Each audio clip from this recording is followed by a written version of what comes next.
चलो जल्दी करो, सत्संग का समय हो गया। सब लोग सामने आके बैठो। एक एक वचन वाणी को बड़ी सावधानी के साथ सुनो।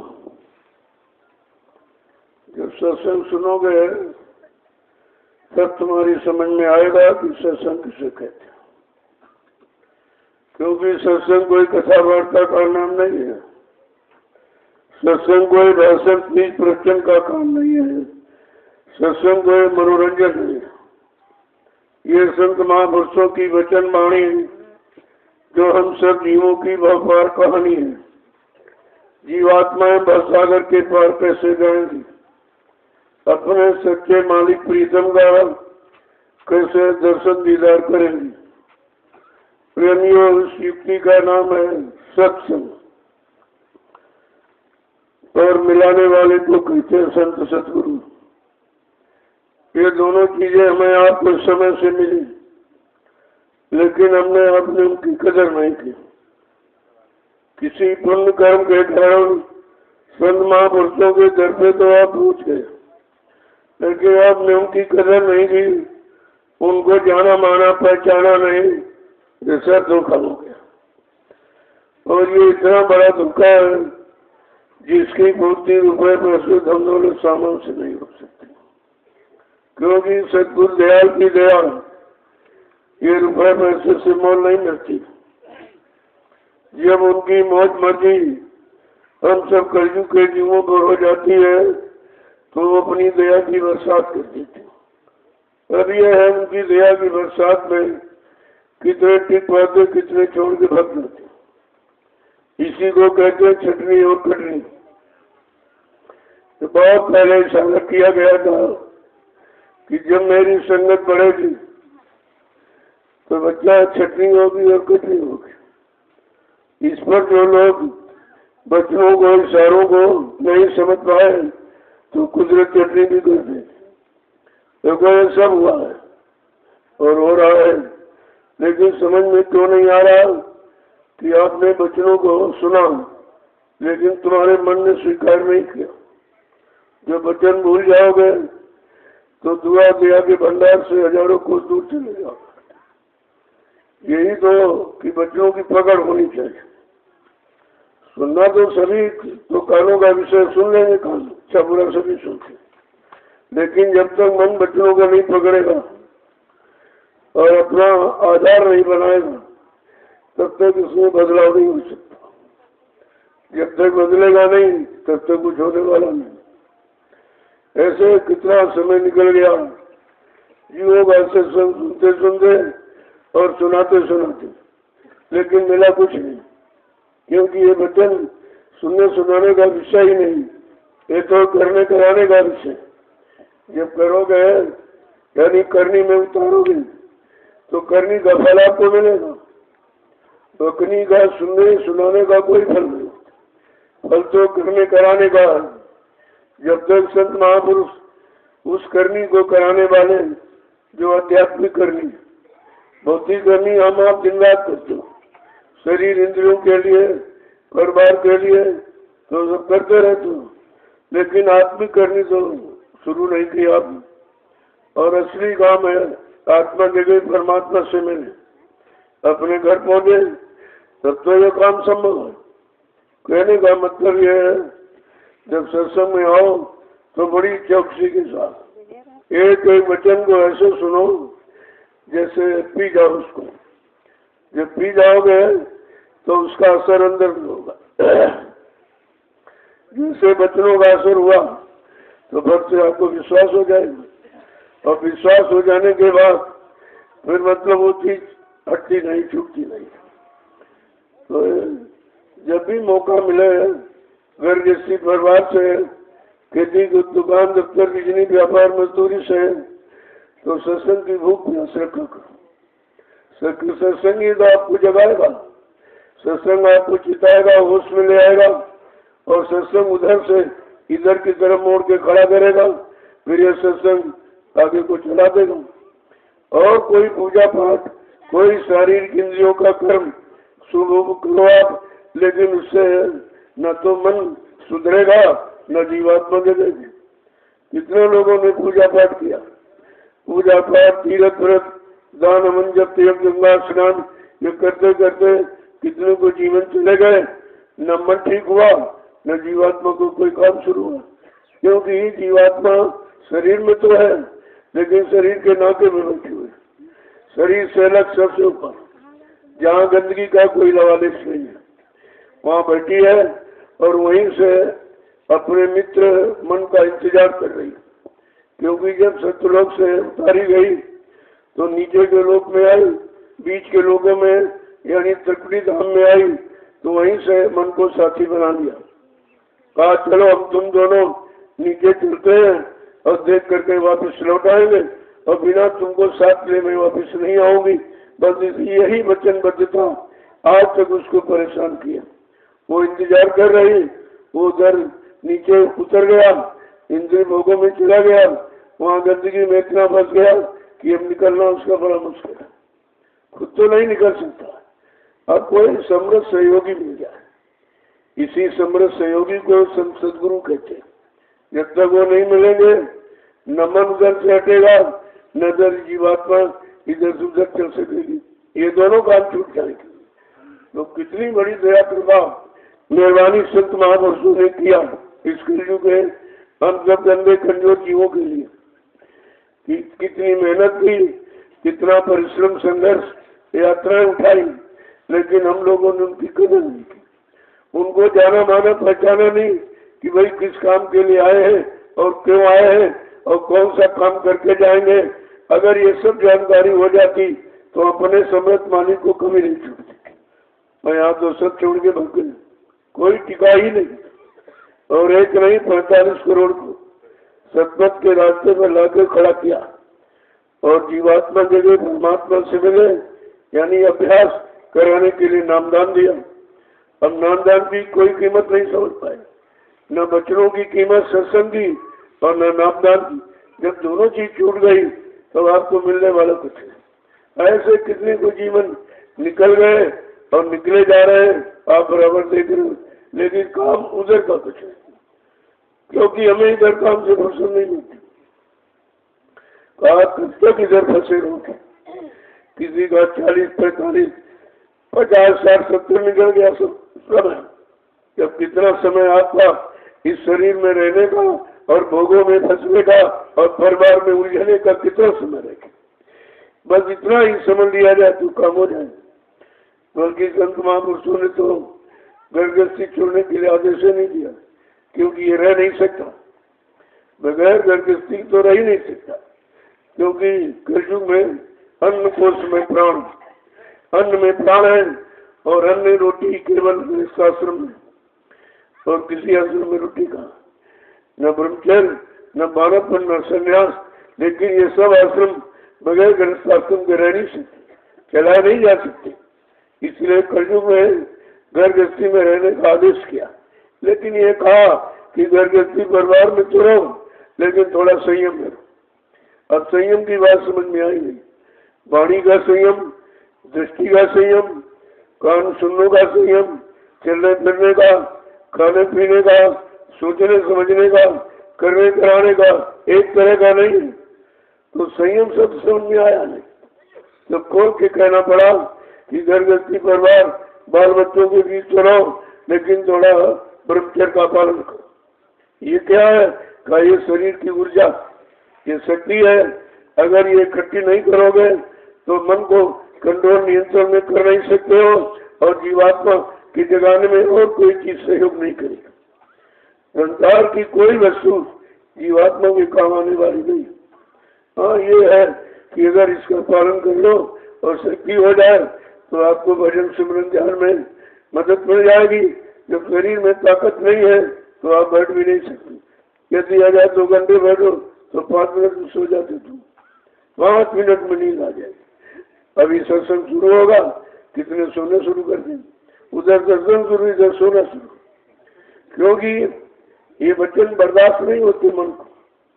जब वचनों की मार पड़ती है तो मन ये तिलमिलाता है कि ये बड़ा रूखा फीका हो रहा, ये तो मतलब सब छोड़ने को कह रहे हैं, उधर से इधर चलने के लिए घूमने के लिए कह रहे हैं और वो बेचारा घूम नहीं सकता।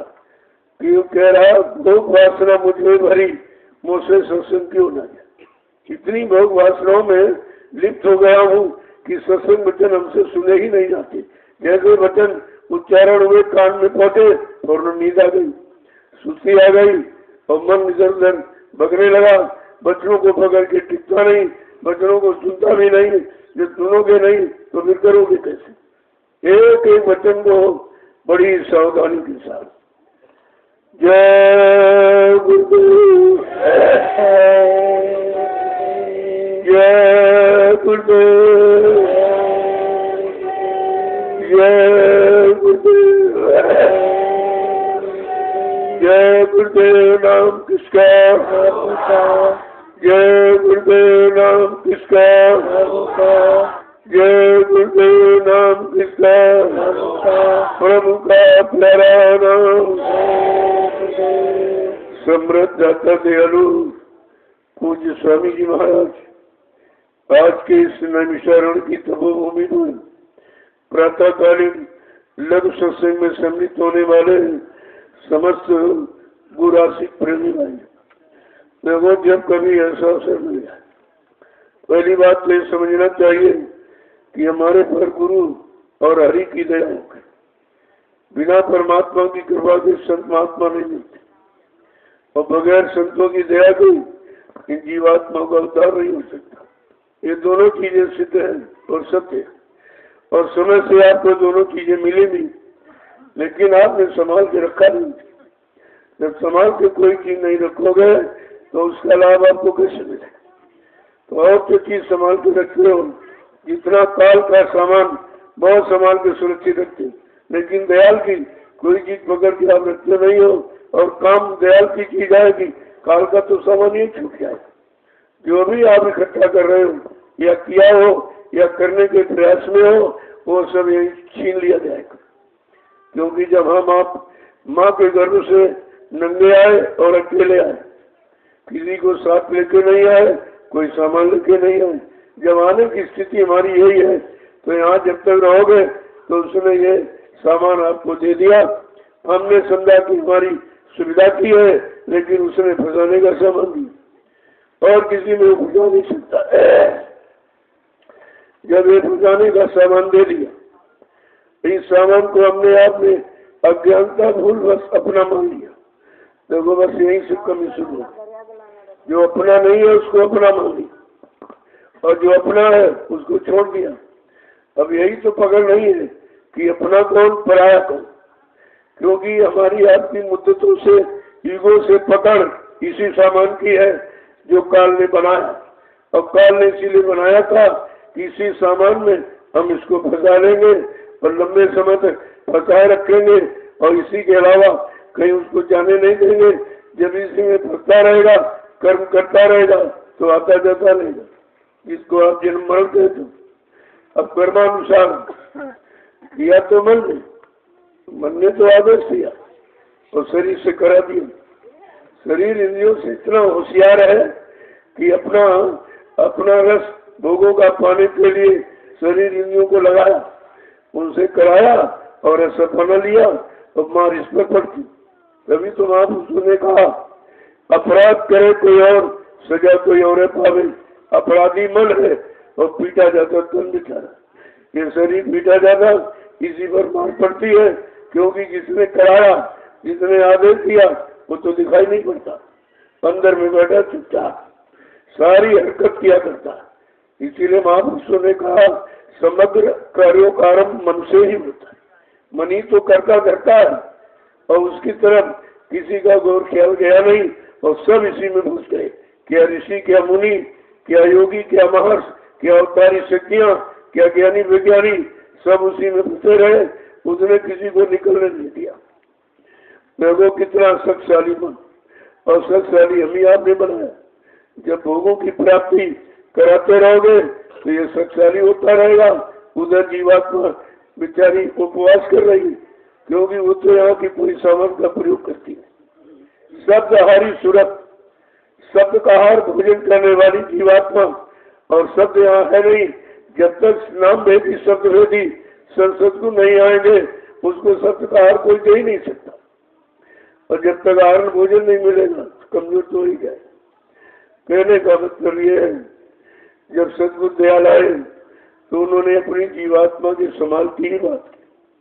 अरे अपनी चीज को सभी संभालते, तो जीवात्माएं न तो ब्रह्मा की है, न विष्णु की है, न शंकर की है, न रामकृष्ण, न देवी देवताओं की। जीवात्माएं तो मालिक सत्पुरुष की। अब जब जिसकी है उसी को चिंता होगी। अरे भाई जिसके बाल बच्चे हैं उसको चिंता होती, पड़ोसियों को थोड़ी चिंता हो। ये सब पड़ोसी, जितने लोक मंडल ऊपर है वो सब पड़ोसी है, क्योंकि जीवात्मा तो सतलोक की रहने वाली और मन त्रिकुटी धाम का। ये दोनों वैसे यहाँ पर मुसाफिर के रूप में, और न तो मन को ज्ञानकारी न जीवात्मा को ज्ञान हो रहा। ऐसा कोई शब्द नाम वेदी, शब्द वेदी, शब्द ज्ञानी मिल जाए जो मन को भी ठीक कर ले और जीवात्मा को घर पहुंचा दे। ये दोनों काम करने कराने वाला मिलेगा तब हमारी आपकी किसी अच्छे काम की शुरुआत होगी। तभी तो महापुरुषों ने कहा बहुत समझ, तुम किसी को मत समझाओ, और उसमें पुरुषों को समझाने से तुम्हारा मन नहीं समझेगा। सर्वप्रथम तो इस मन को समझाने मनाने की कोशिश करो। ये अगर मान जाए और किसी से मानने वाला नहीं। जाते लगी शब्द की चोट, जो भय सतगुरु की ओट, जिन्होंने सतगुरु का सहारा लिया। और ये नाम बाण है जिसको सतगुरु ने पकड़ाया। जब नाम बाण तुम्हारे हाथ में रहेगा तो ये मन कभी उत्पात नहीं कर सकता, और तो किसी से डरता नहीं। न तो बच्चा वाला बच्ची, न आम मर्दों किसी से नहीं डरता। डरता है तो संतों के शब्दवान से मरता, और शब्दवान अगर लग गया तो मूर्छित हो जाता। फिर ये काम करो, लोभ मोह अहंकार तुम्हारे पर जबरदस्ती दबाव नहीं डाल सकते। तभी तो कहा है साधु सिंह समान है, गर्जे अनुभव ज्ञान, और काम क्रोध लोभ मोह और छोड़ भगे मानव। कहा कि जब वो साधुता, साधु माने दाढ़ी बाल लाल पील कपड़े, कोई भेद से नहीं संबंध, कोई जात बिरादरी से साधु का संबंध नहीं, कोई बाहरी सामान धन दौलत और मतलब यानी पढ़ाई और लिखाई और धन दौलत, इससे साधु का कोई मतलब। साधुता ही विचार है, जिसने तन मन वचन इंद्रियों को साध दिया।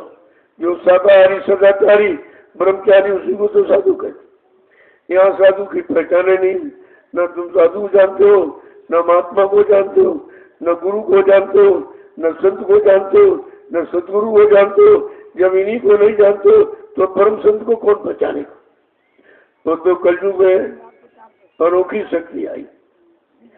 संत गुरु भेजा जाता तब आता, संत भेजे जाते तब आते, सतगुरु भेजे जाते तब आते, लेकिन परम संत अपनी इच्छा से आता है और काम करके अपनी इच्छा से जाता। न कोई उधर से भेजता, न इधर से कोई उसको जबरदस्ती भेज सकता।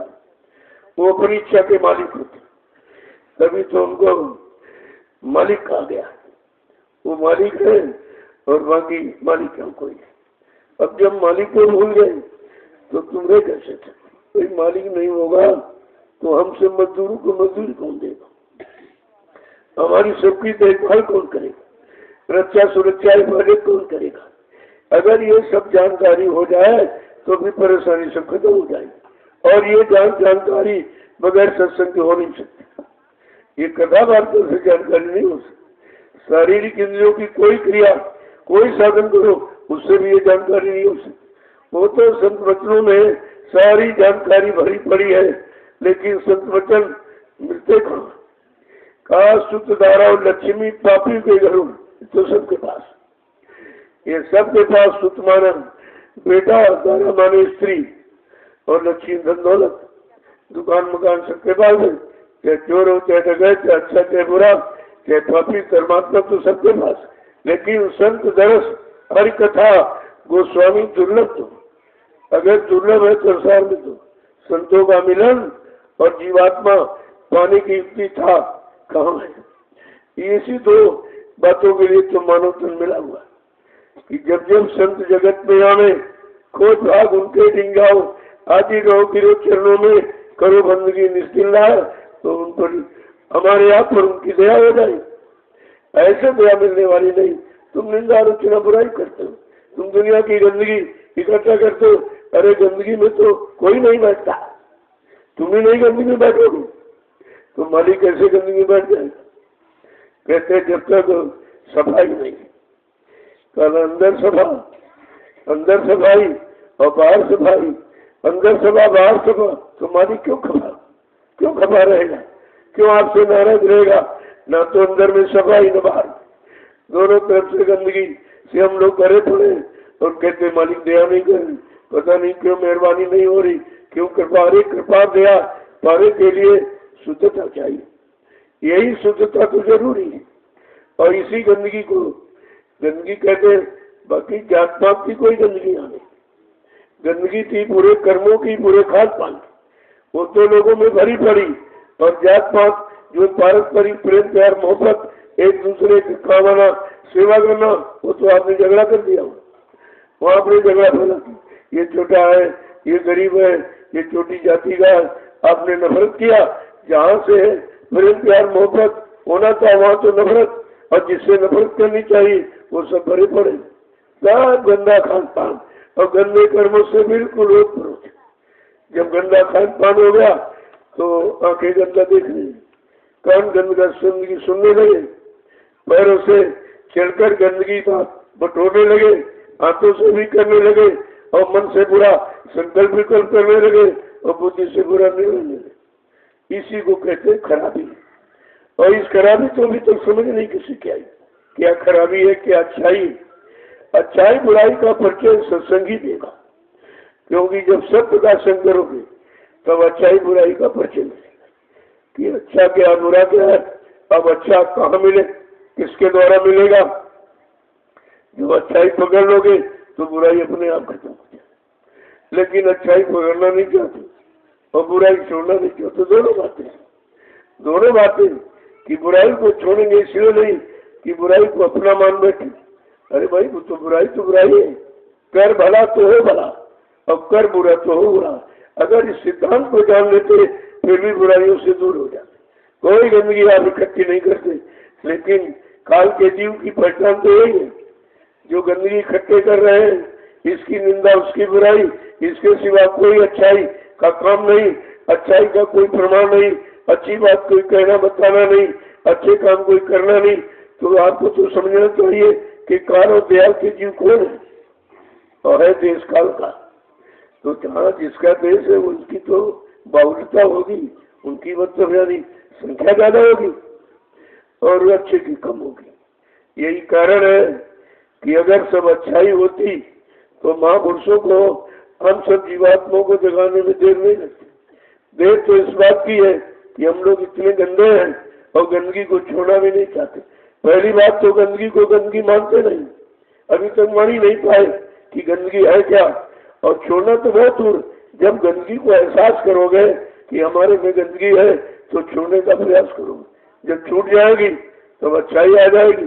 जैसे अच्छाई और सफाई और सच्चाई आई वैसे आपका काम शुरू हो जाएगा।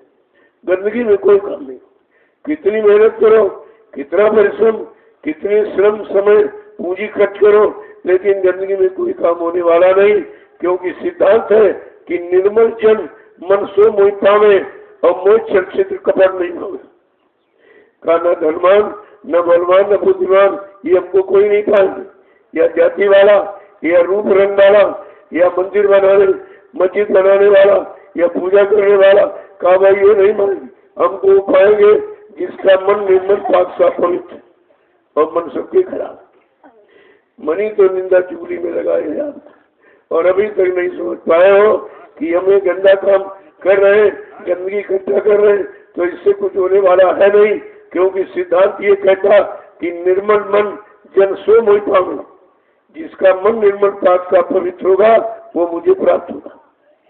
आगे कह रहे हैं कि मेरा वास किसके हृदय में होता, ये सब खोल के कह दिया कि ब्राह्मण के हृदय में, क्षत्रिय कहते हैं ये हृदय नहीं है, ये तो बाहरी खोल है जो तुम कह रहे हैं।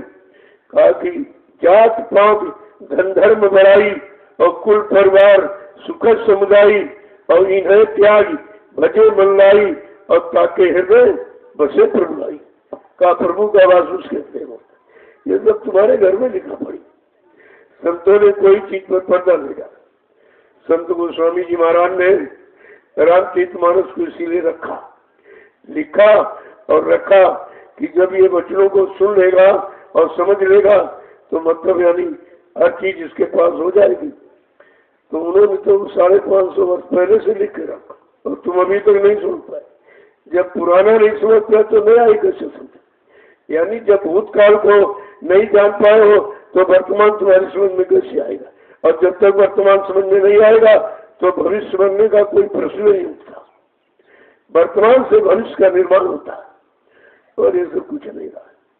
सब बेचारे भूल भरम में पड़े हुए हैं, अभी नहीं समझ में आ रहा।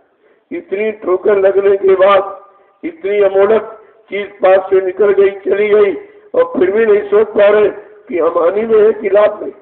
कुछ नहीं समझ आ। जब तक बच्चों को नहीं सुनोगे आप किसी चीज से बच ही नहीं सकते।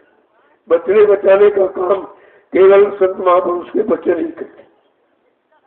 अब हमें आपको करना क्या कि शैतान मन को समझाने की कोशिश करो, और उसी पड़ोसी को समझाने से काम नहीं चलेगा। पड़ोसी समझ गया तो क्या तुम्हारा मन समझ जाएगा? पड़ोसी बिगड़ गया तो क्या उससे तुम्हारा मन बिगड़ेगा? तुम्हारा मन अपनी रहनी गहनी से ही बिगड़ेगा। अगर अच्छी है तो अच्छा हो जाएगा और खराब हो रही है तो बुरा हो जाएगा। इसी की अभी तक फर्क पहचान नहीं, क्योंकि तुम दूसरों को देखा करते हो, ये खराब है, ये ठीक नहीं, ये ठीक नहीं। अरे वो नहीं ठीक है तो तुम्हारा क्या नुकसान करेगा? बन जाएगा, तुम्हारा कोई फायदा करेगा? तुम्हारा नुकसान और फायदा तुम्हारी करनी से ही होगा। तो महापुरुषों ने इसीलिए कहा, करनी करो मान मंडालो, इंद्री भोग विचारो, इतना काम करो तुम अब की, फिर आगे की सतगुरु जाने। तब वो सतगुरु की बात तुम्हारी समझ में आएगी। जब तक शरीर और मन बुद्धि चित्त और इंद्रियां 5 साल निर्मल पवित्र नहीं होगी तब तक सतगुरु की कोई बात समझ में नहीं आई। उनका आत्मज्ञान भी आपकी समझ में नहीं आया। जो उन्होंने युक्ति बताई यानी नाम आधार नामदान, ये भी आपकी समझ में नहीं आएगा। तो कितना बड़ा नुकसान हम रोज कर रहे हैं और फिर भी समझ में नहीं आ रहा। पहली बात तो इस समय कहीं कुछ हो ही नहीं रहा। सबकी वाणी पर पूर्ण विराम लगा हुआ। क्यों? जो जो कहा वो पढ़ के और सुन के कहा, इसलिए वो झूठा हो गया। जो करके कहेगा उसका अनुभव होगा। अनुभव कभी झूठा नहीं होता। अनुभव कभी भटकने नहीं देगा, बहकने नहीं देगा। कितना कोई प्रयास करे, अगर आपको अपनी करनी का अनुभव है तो आपको कोई अलग नहीं कर सकता। तो कहा क्या करनी करो? करनी करो मान मंडालो, ऐसी करनी करो जिससे मन मर जाए, मन भोगों से हट जाए। मन से काम करो, लोभ मोह अहंकार धीरे धीरे निकल जाए। ये करनी आपको करनी। अभी तुम करनी नहीं सोच पाए हो कि मन की करनी क्या है, शरीर की करनी क्या है, बुद्धि चित्त की करनी क्या है, इंद्रियों की करनी क्या है और सतगुरु की करनी क्या है। जब ये समझोगे तभी तो तुम्हारे अंदर इच्छा नहीं उठेगी कि चलो हमको भी कुछ करना चाहिए। अभी करनी कहाँ समझ में आई कि हम भौतिक करनी, शारीरिक करनी कर रहे हैं कि आध्यात्मिक आत्मा की कोई करनी शुरू कर रहे हैं? कुछ नहीं।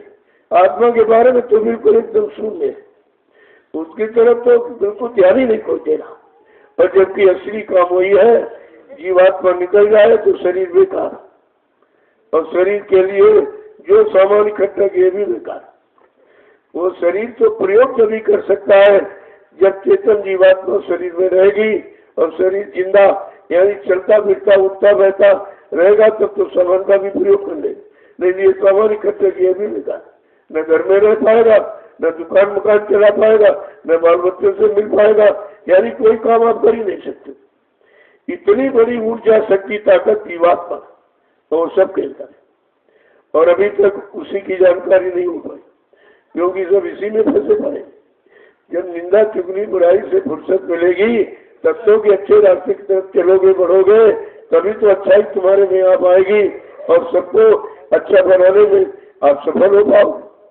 अब अच्छे सच्चे समाज की स्थापना होनी, और यहाँ सब गंदगी, यहाँ सब गंदगी, सबके मन गंदे, देखना सुनना उठना बैठना बोलना चलना करना कराना सब गंदा ही तो है।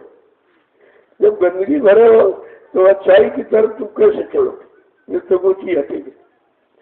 दो चीज एक साथ नहीं रह सकती, जैसे झूठ और सत्य एक जगह नहीं रह सकते, रात और दिन एक साथ नहीं रह सकते, पाप और पुण्य एक साथ नहीं सकता, ऐसे निंदा चुगली बुराई और सच्चाई एक साथ नहीं रह सकता। तो फिर आपको मिलेगा क्या? तो इसलिए महापुरुषों ने हमेशा, जब यानी संत दयाल जब भूमंडल पर आए तो उन्होंने सर्वप्रथम मतलब इस मन को पकड़ा कि शैतान मन को ठीक कर दो तो सब ठीक हो जाएगा। तो उन्होंने कहा कि 3 युगों से हम आप मन का कहना मान रहे, अभी तक निकल नहीं पाए, न बुराइयों से, न बुरे खान पान, न बुरी संसोवत, न बुरे विचार, हम किसी से निकल नहीं पाए। तो कहा अगर निकलना चाहते हो तो मन के कहे चलो मत कोई, और सतगुरु कहे करो तुम सोई। अब वो काम करो जिससे तुम यहाँ से निकलो और अपने घर की तरफ जाओ। अगर उस काम को सतगुरु के वचनों को समझ लो और सुन लो और करने के लिए तैयार हो जाओ तो ये काम देर नहीं लगे, क्योंकि कराने वाला तुम्हारे साथ है। अगर कराने वाला तो कभी कहा था सतगुरु दयाल ने हम सबको यही तो सिखाया कि जब तक मेरे सामने रहते रहते काम बना लो, और मैं अगर चला जाऊंगा तो फिर तुम अकेले कर नहीं पाओगे, तुम्हारी बस का है नहीं, तो रहते रहते काम बनाओ तो मैं सहयोग कर दूंगा। ये तो सब हमें आपको सिखाया, सुनाया, पढ़ाया गया, लेकिन जब बच्चों को आपने रखा नहीं संभाल के तो तुम बैठते जाओगे। बैठने का कारण केवल यही, भरमने का कारण यही, बुराई में फंसने का कारण यही कि हमने सतगुरु दयाल के सत्य और अच्छे बच्चों को पकड़ के नहीं रखा, तो गंदगी से चले गए। जय गुरुदेव। तो जब भी बैठो अपने मन को समझाने की कोशिश करो कि देख बहुत दौड़ लिया, बहुत दौड़ लिया, बहुत कर लिया, मिला कुछ नहीं, रोने के सिवा कुछ नहीं, जन्म मरण के सिवा कुछ मिला ही नहीं। जो तू करता रहा और जैसे कर्म और कर्मानुसार यानी पशुओं की योनियों में, पक्षियों के शरीरों में और जंगली जानवरों के शरीरों में, कीड़े मकोड़ों के शरीरों में जन्म मिलता रहा, जन्म मिलता रहा, और जन्म है तो मृत्यु निश्चित है, क्योंकि जन्म मरण का तो यहाँ चक्कर है उसने बनाया कि जन्मते रहो मरते रहो, जन्मते रहो मरते रहो, आते रहो जाते रहो, रहते रहो, तो हमारा भी राज चलता रहेगा, हमारा भी राज्य चलता रहेगा। तो हर एक अपना राज्य, अपनी हुकूमत, अपना अधिकार तो बरकरार रखना ही चाहता है, लेकिन हम ये नहीं समझ पाते कि हमारा काम कब होगा।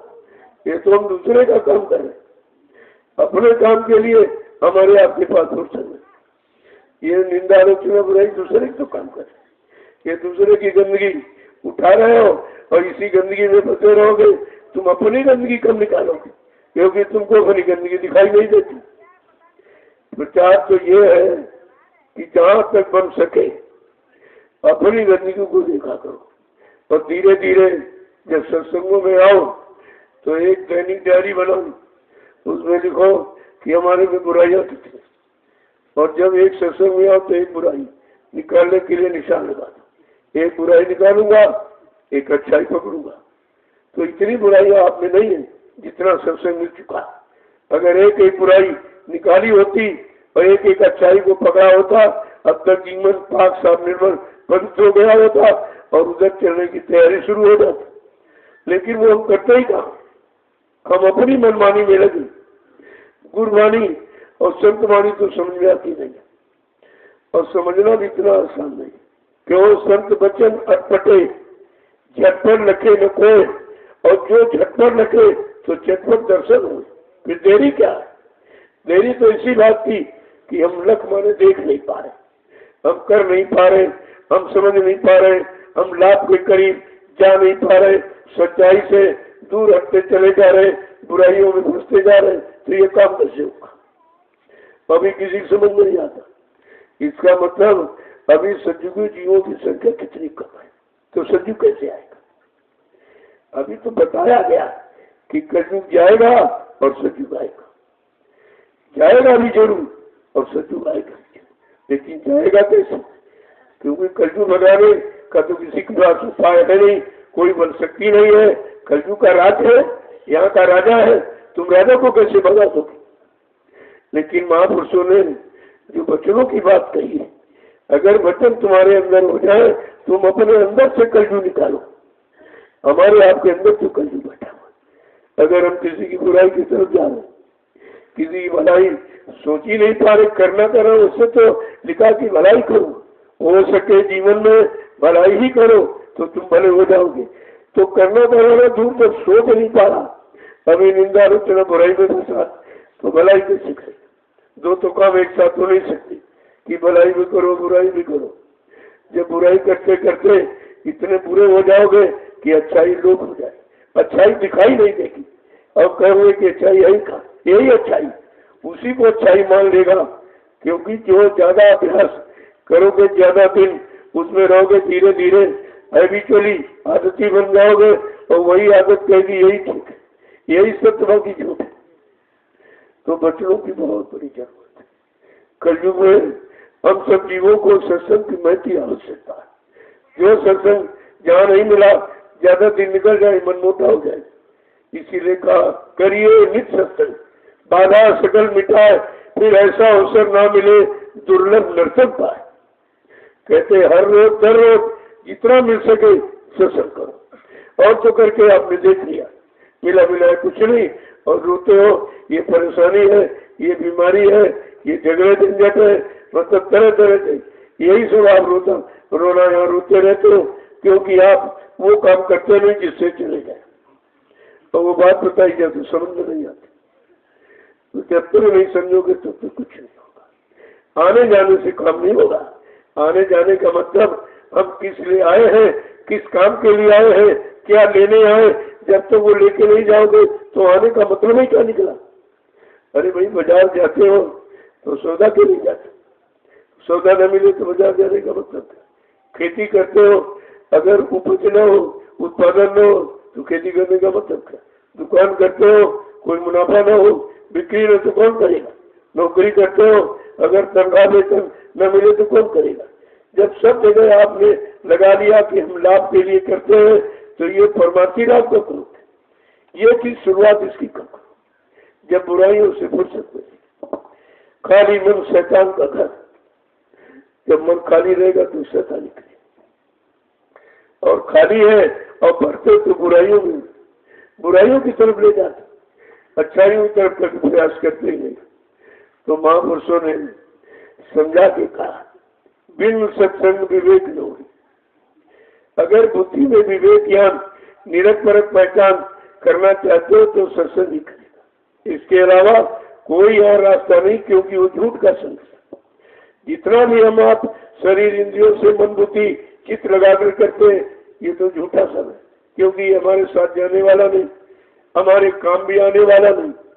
तो कहा झूठा क्या है और सच्चा क्या, अभी तक यही नहीं सोच पाए, क्योंकि काल का सामान झूठा। महापुरुषों ने कहा झूठे लेना और झूठे देना और झूठे भोजन और झूठ देना, कहा ये कलयुग का सामान। और इसी में हम आप फंसे पड़े, रात दिन इसी की चिंता। सत्य की तो चिंता है ही नहीं, सत्य की तरफ चलने का जरा सा प्रयास भी नहीं है। तो जब सत्य की तरफ चलोगे नहीं तो सत्य लोग सचखंड पहुंचोगे कैसे? क्या बगैर चले पहुंच जाओगे? और चलने की बात कोई सोचता नहीं, बताई जाए तो मानता नहीं। तो कहने का मतलब है समय खराब इसलिए है कि हमने खराब, समय कोई खराब नहीं, समय को हम ही अब तो खराब कर रहे हैं, और अपना समय खराब करे, किसी दूसरे का नहीं। जो मानव जीवन मिला ये समय ही है, अगर ये ऐसे निकल गया तो पूरा जीवन खराब हो जाए। फिर जीवन धारण करने का मतलब क्या हुआ? जो महापुरुषों ने कहा बड़े भाग मानुष तन पावा और सुर दुर्लभ सदग्रंथन गया, तो ये भी गलत हो जाएगा। ये भी झूठ है कि उनके बड़े भाग हैं जिनको कहते मानो अनमोल मंदिर मिल गया। यही सच्चा मंदिर है, और इसको परमात्मा ने अपने हाथ से बनाया, विचित्र कारीगरी से 5 मसालों को मिलाकर इस मनुष्य मंदिर को तैयार किया। क्षितिजन पावक, गगन समीरा और पंच तत्व रचित शरीर। कहा 5 मसालों को मिलाकर जल पृथ्वी अग्नि वायु आकाश इन 5 मसालों को मिलाकर विचित्र कारीगरी से परमात्मा ने अपने हाथ से इस मंदिर को बनाया। किसके लिए? अपनी जीवात्मा को रहने के लिए। ये जीवात्मा को रहने का मकान है, ये भी हम नहीं समझ पाए। जीवात्मा का मकान ये भी नहीं समझ पाए, क्योंकि जीवात्मा के बारे में ही जब जानकारी नहीं है तो इस मकान के बारे में कैसे जानकारी को? जिस मकान में रहते हो रोज झाड़ू पोछा लगाते हो, आपको भी साफ सफाई पसंद है, और इस मकान में दिन भर गंदगी भरते, दिन भर गंदगी, इसकी निंदा उसकी बुराई, इसी मतलब यानी गंदगी को भरते भरते ये सारा समय निकल रहा है। आखिरकार सच्चाई अच्छाई की तरफ कब चलो? उसको कब अंदर लाओगे? उसके लिए कोई समय कोई तिथि घड़ी आपने निश्चित की है? कुछ ऐसे सब बैठे रहते, समझ में कुछ आता नहीं। कितना समय निकल गया। 10 जुलाई 1952 से समर्थ सतगुरु दयाल ने हमें आपको सत्संग सुनाया और सिखाया, पढ़ाया और जगाया और चिताया और खड़ा किया। हम खड़े भी नहीं रह पाए, करना धरना तो दूर रहा, हम खड़े भी नहीं पाए। उस दरबार को, उस दर को, उस शरण को भी छोड़ दिया, तो फिर भला कहाँ होगा? कल्याण कहाँ होगा? संसार में तो कोई कल्याण होना नहीं, यहाँ कल्याण का कोई दरबार है ही नहीं। एक दरबार सिर्फ सतगुरु दरबार। कभी कहा दरबार में सच्चे सतगुरु के दुख दर्द मिटाए जाते हैं और दुनिया के सताए लोग जहाँ सीने से लगाए जाते हैं। कितनी बड़ी बात है, कितना बड़ा परिचय है। और यही हमें आपको चाहिए। यहाँ कोई तुमसे प्रेम करने वाला नहीं, जो करेगा अपने स्वार्थ लोग उसको पहले हल करेगा। तो वो तुमसे कहाँ प्रेम कर रहा? वो अपने स्वार्थ के लिए कर रहा, और तुम स्वार्थ नहीं समझ पाए। दुनिया के लोग, परिवार के लोग, समाज के लोग सब तुमसे लाभ लिए जा रहे, उठाए जा रहे। हम सब इतने अज्ञानी बुद्धू है कि अपना काम नहीं कर पा रहे, हम अपना लाभ नहीं ले पा रहे और सब तुमसे लाभ ले रहे। जरा सा थोड़ा सा ईटा मीठा बोल दिया, कुछ थोड़ा सम्मान सम्मान कर दिया, बस तुमको लूट लिया। और तुम समझ नहीं पाए कि हम लूट रहे हैं कि कोई सम्मान कर रहा। और कहा इसके चक्कर में रहोगे तो ये भी कर्जा बन जाए। लाभ और मान क्यों चाहे पड़ेगा सब तुझे देना। कितनी बड़ी चीज, कितनी बड़ी चीज कहा कि लाभ और मान और सम्मान ये भी कर्जा हो जाए, और इसके सिवा और कोई चाहते नहीं। तो सब इसी में तो लगे पड़े गयो। और सच्चा मान सम्मान भी नहीं, वो भी झूठा, ये भी झूठा। तो कहा कि भाई समझोगे कैसे? तब कहा कि सत्संग जल जो कोई पावे मैलाई सब कट कर जाए। अगर गंदगी हटाना है तो गंगा नाव जमुना नाव की गंदगी चली जाए। इतना पानी रोज प्रयोग करते हो, एक जरा सी भी गंदगी नहीं है। और गंदगी बढ़ रही है क्योंकि गंदगी अंदर है और पानी बाहर डाल रहे, बाहर थोड़ी तो पानी प्रयोग करते। कहा सत्संग जल अंदर जाता, जो अंदर जाएगा तो अंदर की गंदगी खत्म करेगा। कहा दुनिया में कोई कहीं ऐसा जल नहीं है जो तुम्हारी अंतर की गंदगी को खत्म करे। तो अनुभव कहाँ है? कहा सत्संग जल जो कोई पानी, जिस किसी को मिल जाए, जब जैसे मिल जाए, स्थित परिस्थिति बन जाए और महापुरुष मिल जाए और सत्संग में आपको दे दे तो उनका प्रयोग करो तो अंदर की गंदगी खत्म हो जाएगी। और कहीं आप कुछ नहीं कर सकते। कोई साबुन, कोई केमिकल, कोई पानी, नदी का, कुएं का, तालाब का अंदर की गंदगी को साफ नहीं कर सकता। और हम इसी पानी के अलावा हम सत्संग जल पानी को जानते नहीं है कि सत्संग जल क्या है। कहा जब किसी को जब कभी कैसे भी मिल जाए, स्थित परिस्थिति बन जाए, लेकिन मिल जाए तो मिल जाएगा तो गंदगी चली जाएगी। तो गंदगी चली जाएगी तो आप उस पानी को पाने के अधिकारी बन जाओ। गंदगी में तो कोई नहीं पा सकता और गंदगी हटाने का प्रयास भी नहीं। यहाँ तो रोज गंदगी बढ़ाई जा रही और बढ़ाने में जुटे पड़े हैं और अपने को अच्छा कह रहे। पहली सबसे बड़ी तो अज्ञानता ये कि बुराई, निंदा, चुगली करने वाला अपने को अच्छा कह रहा है। अरे भाई उसको कोई अच्छा कहेगा या उससे कोई अच्छा काम होगा या अपना कर सकेगा या दूसरों को निंदा, चुगली, बुराई सुनाकर क्या उनका कोई भला कर सकता है? इतना भी हम लोग अभी तक नहीं समझ पाए और प्राथमिकता को उन्हीं लोगों को दे रहे।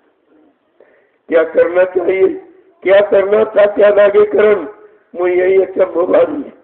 क्या बड़ा आश्चर्य होता है, किस काम के लिए मानो अनमोल मंदिर मिला, वो तो कोई काम किया नहीं, और जो नहीं करना चाहिए वो कर रहे।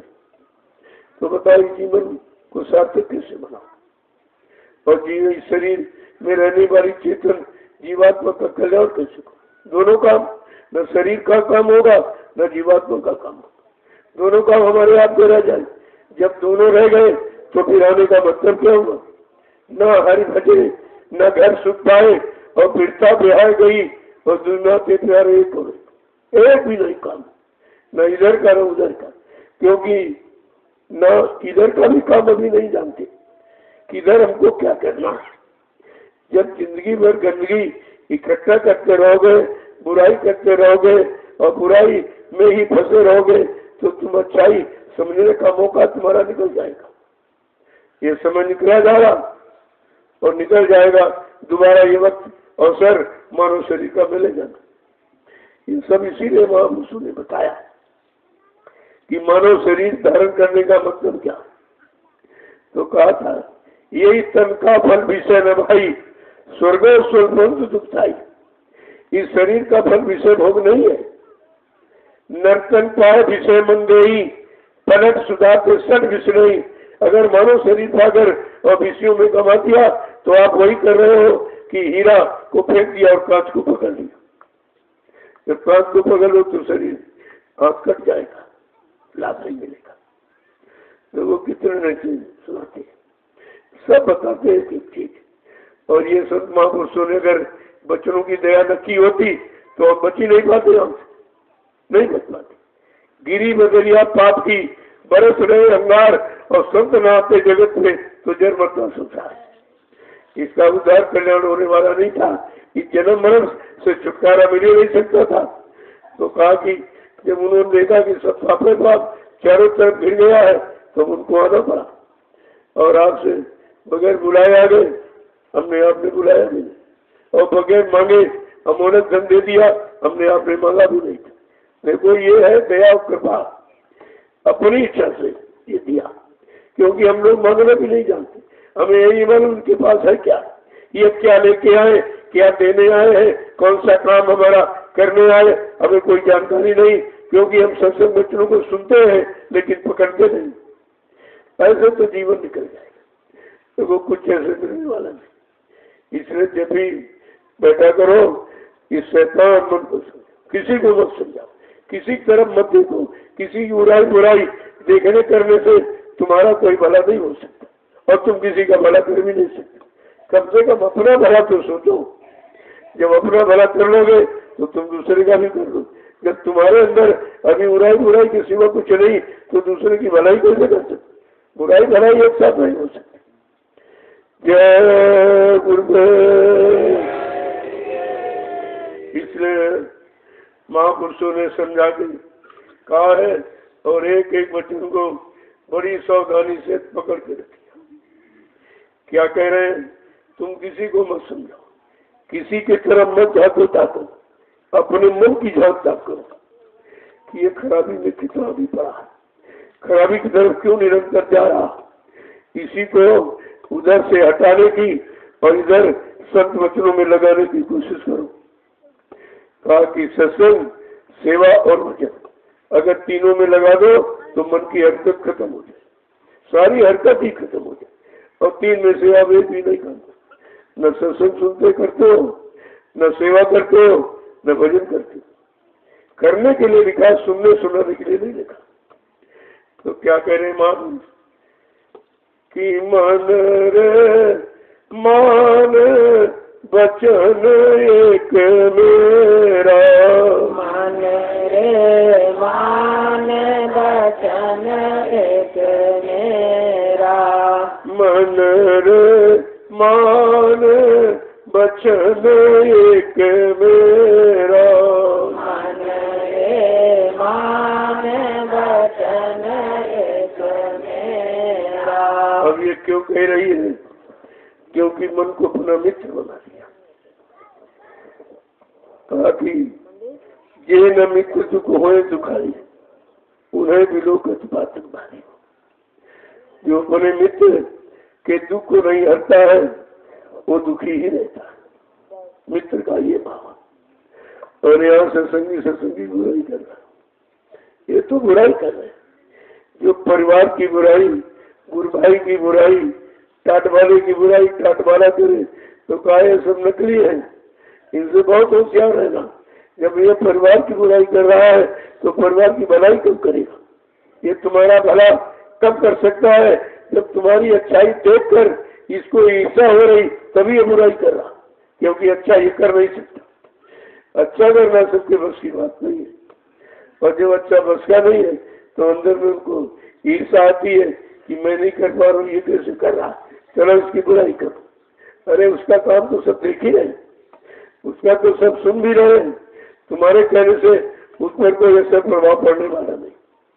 तो इसीलिए कहा अपने शैतान मन को समझाने की कोशिश करो। जो जागी हुई सूरत ही मन को समझा सकती, सोई सूरत नहीं, उसको मालूम नहीं कि मन किस समझ से समझता है, कौन से वचन कौन सी समझ हम मतलब यानी समझाए जो हमारा मन समझ जाए, अभी तक यही नहीं मालूम। अब जागी हुई सूरत कह रही है अपने मित्र मन को समझा कि मैंने तुम्हारा सब कहना माना, जब मेरा तुम्हारे से है तो कोई इस तरह का मतलब नहीं है, केवल मतलब ये कि हमने ये वादा कर दिया कि जब तक तुमको साथ में नहीं ले लूंगे मैं वापस नहीं आऊंगी। मैं उसी वादे में फंसी पड़ी हूँ और तुम सुनते नहीं। कह रहे क्या है कि मैं तेरी दासी जन्म जन्म की, मैं तेरी दासी जन्म जन्म की, मैं तेरी दासी जन्म जन्म की, मैं तेरी दासी जन्म जन्म की। तू हुआ स्वामी मेरा, तू हुआ स्वामी मेरा, मन रे मान वचन एक मेरा, मन रे मान वचन एक मेरा। जीवात्मा जो दोनों आंखों के बीच में बैठी अपने मन से क्या कहती है कि जहाँ जहाँ भी मेरा यानी जन्म हुआ और तू मैं तेरे साथ रही, मैं बराबर ये देखती रही कि तुझे यहाँ आने में मिलता क्या है। का तेरा जन्म हुआ और फिर मर गया, फिर जन्म हुआ फिर मर गया, इसके अलावा तो तेरे हाथ कुछ लगा नहीं। जन्म भी स्थिर रही, मन भी स्थिर नहीं रहा, मरण भी स्थिर नहीं, तो आखिरकार का ये करता क्या कि मैंने तुम्हारा कहा माना है, जबकि हर योनि में तुम्हारे साथ जाने का मेरा कोई मतलब नहीं है। कहा मैं तो किसी सामान का प्रयोग ही नहीं करती, फिर भी मैं तुम्हारे साथ लगी रही, किसी कि मैंने वादा किया। ये है वादा की बात, इसको वचनबद्धता कहते हैं। आगे क्या कह रही, क्या पूछ रही है, क्या समझा के कह रही कि तीन लोक का नाथ कहावे, लोक का नाथ कहावे, तीन लोक का नाथ कहावे, तीन लोक का नाथ कहावे, तीन देव तेरा चेहरा, तीन देव तेरा चेहरा, मन रे मान वचन एक मेरा, मन रे मान वचन एक मेरा। अब मन को समझा के कह रही है कि तीन देव लोगों में तू ही तो था, तब तेरी क्या महिमा, तेरा सब कहना मानते थे। आज तू ये काल देश में आकर के काल के लोगों के जाल में फंस कर तेरी क्या हालत है। तू क्या तू अब किसी को तुम्हारी थे, तुझको कोई नहीं मान रहा। कहा कि तीनों देवता ब्रह्मा विष्णु महादेव तेरे चेहरा बने दास के, जब तू उनमें था और वो कर्म करता था। आगे क्या कहे कि ऋषि मुनि सब पर हुक्म चलावे, सब पर हुक्म चलावे, ऋषि मुनि सब पर हुक्म चलावे, ऋषि मुनि सब पर हुक्म चलावे, जति सती सब घेरा, सती सती सब घेरा, मन रे मान वचन एक मेरा, मन रे मान वचन एक मेरा। और एक दो ऋषि मुनि जंगल में रहते थे, उन पर तेरा ही तो हुक्म था। अरे तू भी उन्हीं के अंदर मनता था। और कहते जति होती सब घेरा, सब तेरे घेरे में अधिकार में थे, तेरा कहना हुक्म सब मानते थे। आज तू काल माया के घेरे में जाकर लोगों के चक्कर में तेरी क्या दशा होगी। एक एक वचन देखो समझा के सकते। आगे क्या कह रहे, कहा मैंने सतगुरु से सुना है, मैंने ऐसा सतगुरु से सुना है ये कि जब ऋषि मुनियों पर तेरा हुक्म चलता था और जति सती ये जितने सब तेरे घेरे अधिकार में रहते थे, ऐसा मैंने सतगुरु से सुना। अब तेरी ये क्या हालत हो गई। अब वो सब कहाँ चला गया। आगे क्या समझा के कह रही है कि तेरे बस सुर नर मुनि जोगी, तेरे बस नर मुनि योगी, तेरे बस सुर नर मुनि योगी, तेरे बस सुर नर मुनि योगी, कोई तेरा हुक्म न टारा, कोई तेरा हुक्म न टारा, मन रे मान वचन एक मेरा, मन रे मान वचन एक मेरा। जितने सुरनर मुन जोगी वो सब तेरा कहना मानते। जब तू उस अवस्था में था, अब तो तू ये भोगों में फंस गया। देख तेरी क्या हालत हो रही कोई नहीं मान, और तब तेरी क्या महिमा थी सब जानकारी देगी, तब ये देखेगा कि मैं क्या था अब क्या हो गया और क्यों हो गया, किस कारण हो गया। और तुम्हारा हुक्म कोई टालता नहीं था। आगे क्या कह रही है कि जिसे चाहे तिस जगत फसावे, जिसे चाहे तिस जगत फसावे, जिसे चाहे तिस जगत फसावे, जिसे चाहे तिस जगत फसावे, और चाहे तिसे करे निवेरा, और जिसे चाहे तिस करे निवेरा, मन रे मान वचन एक मेरा, मन रे मान वचन एक मेरा। तो वो सूरज जीवात्मा कैसे कह रही है कि जिसे चाहे तू संसार में फंसा दे और जिसको चाहे निवेरा यानी उद्धार करा, ये भी तेरे में शक्ति थी। अब वो शक्ति कहाँ चली गई। जब से तू काल माया के बनाए भोगों के जाल में फंसकर सारी शक्ति तूने अपने हिरास कर दी है। देख तू पहले क्या था अब क्या, पूरी जानकारी देगी तब ये देखेगा।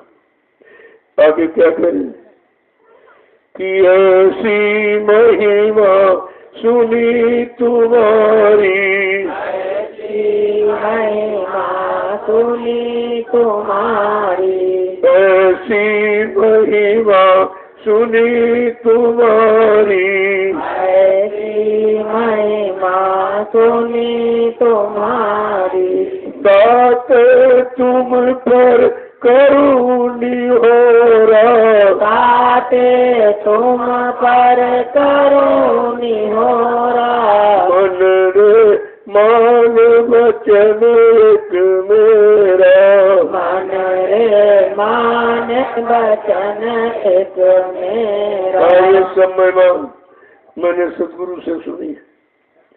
तब तो मेरी कितनी बड़ी तुम्हारी महिमा थी, और इसलिए मैं निहोरा मन विनती प्रार्थना कर रही हूँ, तू अपनी पहले की स्थिति को ध्यान दे और यहाँ से निकलने की कोशिश कर। यहाँ से फंसने से तेरा सब चला गया, तेरे पास कुछ नहीं बचा है। देखो आगे कैसे क्या क्या कह के पूछेगी, ये हमारे सबके लिए सीख है, क्योंकि मन भी हमारे पास है, जीवात्मा भी। अगर जीवात्मा शत्रु के बच्चों को पकड़ कर जाग जाए और नाम की कमाई करके जगा लो तो तुम भी इस मन को समझा सकते। लेकिन जब तुम सोते को तुम कैसे जगाओ? सोने वाला कैसे जगाएगा? वो तो जगा हुआ ही जगाएगा। आगे क्या कह रहे हैं? इस तन नगरी तुच्छ देश में, इस तन नगरी तुच्छ देश में, इस तन नगरी तुच्छ देश में, इस तन नगरी तुच्छ देश में, क्यों कैदी हो पड़े अंधेरा, क्यों कैदी हो पड़े अंधेरा, मन रे मान वचन के मेरा, मन रे मान वचन एक मेरा। जब से वो शरीर छूट गए ऋषि मुनियों के और इस तन नगरी में आ गया और काल के कर्मों भोगों की बनाई व्यवस्था में फंस गया, तो तुम कैदी होकर के यहाँ कैद खाने नहीं पड़े। यही तुम्हारा सम्मान है। क्या था और क्या हो रहा, आगे क्या समझा के पूछ रही है। देखो कि सतगुरु मोह से कहा वचन एक, सतगुरु मोह से कहा वचन एक, सतगुरु मोह से कहा वचन एक, सतगुरु मोह से कहा वचन एक, मन को सुन लो चलो सवेरा, मन को संग ले चलो सवेरा। रे मन कैसा समझा के कैसे? अरे भाई सदगुरु ने हमसे ये वचन कहा, मैंने सुना है कि अब तुम मन को साथ में लेकर, अभी सवेरा है, अभी समय है, वक्त है, जल्दी निकल चलो यहाँ से। समझा के देखिए, अगर इसी तरह सदगुरु के वचनों को पकड़कर और नाम की कमाई सुबह शाम करके अगर हम भी अपनी जीवात्मा को जगा ले तो शैतान उनको समझा सकते। लेकिन जब खुदे नहीं समझे तो क्या समझाओ? खुदे नहीं जागे तो सोते को तुम कैसे जगाओगे? आगे क्या कह रहे हैं देखो किस तरह से। पिता तो तुम पे करूं विनती, आके तुम पर करूं विनती, ताके तुम पर करूं विनती, आके तुम पर करूं विनती, चढ़ो गगन को करो मेरा, करो गगन क्यों करो अधेरा, मन रे मान वचन एक मेरा, मन रे मान वचन एक मेरा। इसलिए सूरज जीवात्मा रूप क्या कह रही, मैं इसीलिए तो तुमसे विनती करती हूँ कि अभी सवेरा है, अभी समय है, अबेर माने देर मत करो, जल्दी निकलो, नहीं मानो शरीर का ये समय निकल जाएगा और किसी शरीर में तुमको होश आएगा नहीं। आगे क्या कह रही है कि इंद्री द्वार विषय रस त्यागो, इंद्री भोग विषय रस त्यागो, इंद्री द्वार विषय रस त्यागो, इंद्री द्वार विषय रस त्यागो, करो अभी सुलझेरा, करो अभी सुलझेरा, मन रे मान वचन एक मेरा, मन रे मान वचन एक मेरा। इसके कारण तू फंसा है का इंद्रिय भोगों से हट जाए और अभी सुलझा ले। इसी जीवन में ये सुलझ जाएगा।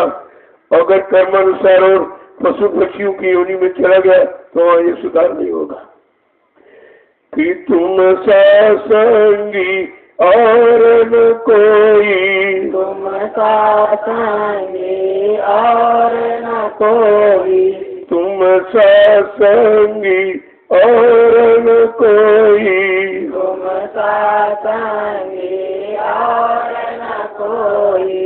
मैं तुम्हारी और तुम हुए मेरा, मैं तुम्हारी और तुम ही मेरा।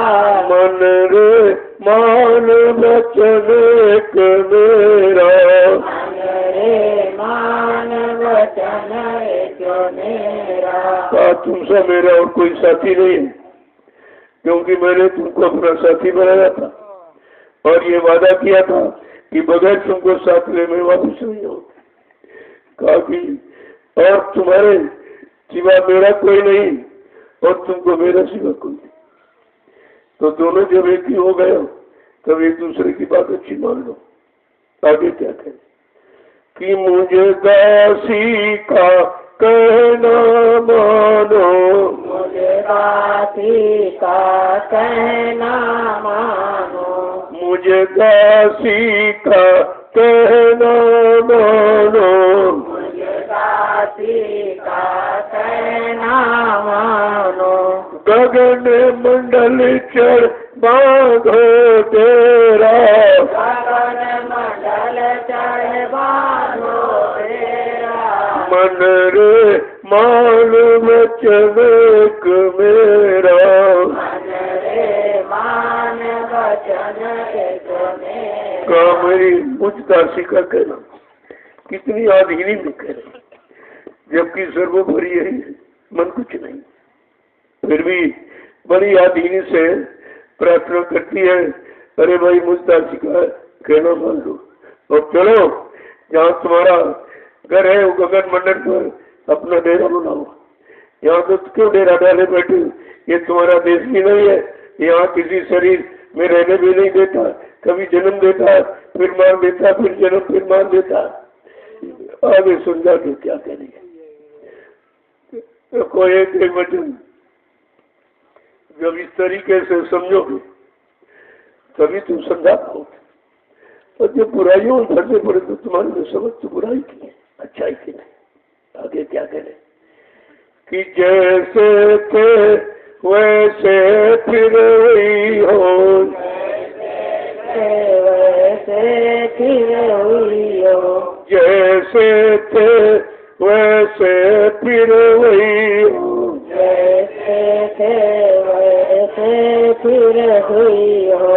क्यों दुख सुख या सहो धनेरा, क्यों दुख सुख यहाँ सहो घनेरा।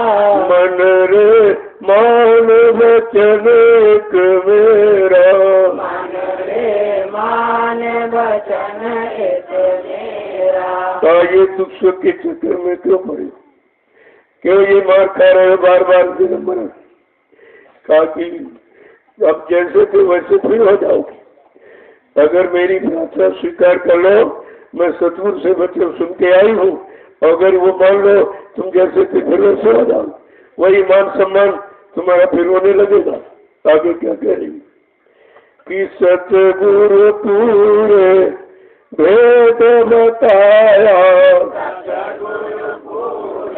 भेद बताया, सतगुरु पूरे भेद बताया, सतगुरु पूरे भेद बताया। मन को संग ले चलो घर तेरा, मन को संग ले चलो तेरा। मन रे मान वचन एक मेरा, मन रे मान वचन एक मेरा। उसको ये पूरा भेद सदगुरु ने दिया, वो भी सदगुरु पूरा जो मृत लोग से सतलोक अनामी धाम तक जानकारी रखता, मृत लोग में फंसे जीवों को निकालना भी जानता है और जीवात्मा को घर पहुंचाना भी जानता है।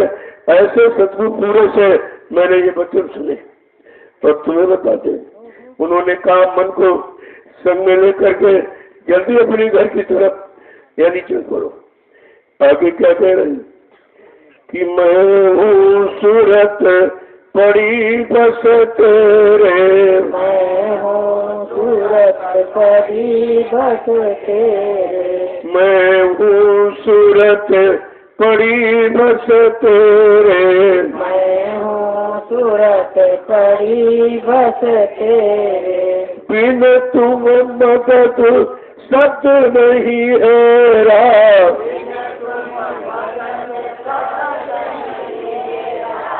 बिन तुम मदद साथ नहीं है रा, बिन तुम मदद साथ नहीं है रा, मन रे मान वचन एक मेरा, मन रे मान वचन एक मेरा। मैं सूरज जीवात्मा हूँ और तेरे और ये मन मैं तेरे बस में हूँ।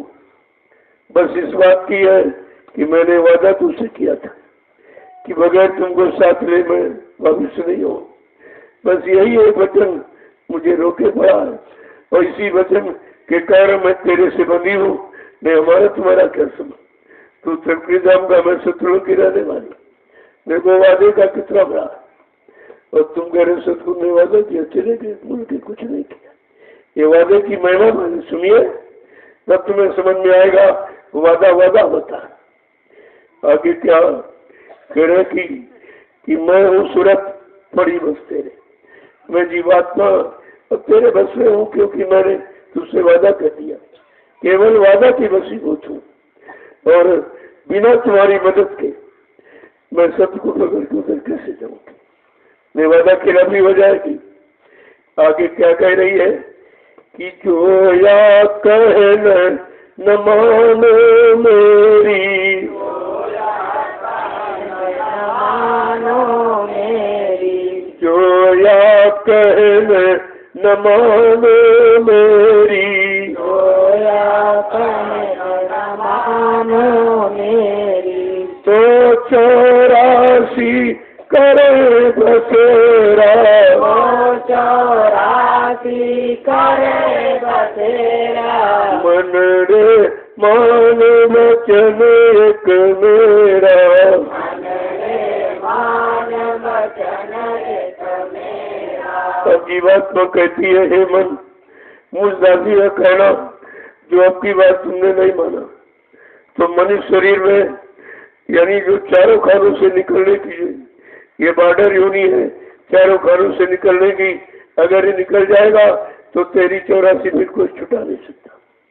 आगे क्या कह रही, अब तुम दया करो मेरे ऊपर, अब तुम दया करो मेरे ऊपर, अब तुम दया करो मेरे ऊपर, अब तुम दया करो मेरे ऊपर, सुन बिनती को जो धुन मेरा, सुन बिनती को जो मेरा, मन रे मान वचन एक मेरा, मन रे मान वचन एक मेरा। ये मन अब तुम मेरे ऊपर दया करो और मेरा साथ दो और यहाँ बैठ करके मेरा साथ दे करके जो धुन ऊपर से आवाज आ रही उसको पकड़ करके चलो हम तुम दोनों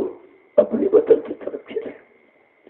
आगे क्या समझा कर कह रही कि हम तुम दोनों चढ़े अधर में, हम तुम दोनों चढ़े अधर में, हम तुम दोनों चढ़े अधर में, हम तुम दोनों चढ़े अधर में, जाकर बसे पहाड़ सुमेरा, जाकर बसे पहाड़ तू मेरा मन रे मान वचन एक मेरा मन रे मान वचन एक मेरा। वो सूरत कहती है चलो हम तुम दोनों ऊपर, जहाँ तुम्हारा धाम है और उधर ऊपर हमारा, हम तुम दोनों चलो ऊपर चले अपने वतन की तरफ और जाकर बसे पहाड़ सुमेरा, जहाँ सब प्रकार की सुविधा, सब प्रकार के साधन, किसी तरह की कमी नहीं है। चलो अपने अपने वतन में पहुंचे। आगे क्या कह रही है? तुम रहना राज कमाना, राज कमाना, तुम वहाँ रहना राज कमाना, तुम वहाँ रहना राज कमाना। हम पहुँचे सतगुरु दरबारा, हम पहुँचे सतगुरु दरबारा, मन रे मान वचन एक मेरा, मन रे मान वचन एक मेरा। अच्छी बात तो कहती है तुम चलो आप तीनों लोगों का रात हो करो, मैं अपने मालिक के पास पहुंच जाऊँ, हमारा तुम्हारा दोनों का काम हो जाएगा। आगे फिर क्या कह रही है कि मन बोला सूरत से ऐसे, मन बोला सूरत से ऐसे, मन बोला सूरत से ऐसे, मन बोला सूरत से ऐसे। विषय स्वाद मुझ जात न छोड़ा, विषय स्वाद मुझे जात न छोड़ा, मन रे मान वचन एक मेरा, मन रे मान वचन एक मेरा। पूरा जीवात्मा को इतना समझाने पर, कितना समझा रही है, समझाने पर समझ तो आ गई, लेकिन कहता ठीक तो तुम कहती हो, लेकिन ये विषय स्वाद, ये भोगों का स्वाद मुझसे छोड़ा नहीं जा रहा, मैं कैसे चलूं? मैं कैसे तुम्हारी बात मान के उधर चल पड़ू? देखो किस तरह से। अब ये सब हमारी आपकी अपनी ही तो सीख है, अपने लिए मन भी हमारे पास जीवात्मा निर्भर। अगर जीवात्मा शत्रु के बच्चों को पकड़कर और नाम का आधार यानी ले ले और नाम की कमाई करके अपने आप को जगा ले, तब तो मन को संदेश दे सकती, तब मन को मोड़ सकती, समझा सकती। आगे क्या करें कि कैसी करो वचन कैसे मानूं, कैसी करूं वचन कैसे मानूं, कैसी करूं वचन कैसे मानूं, कैसी करूं वचन कैसे मानूं।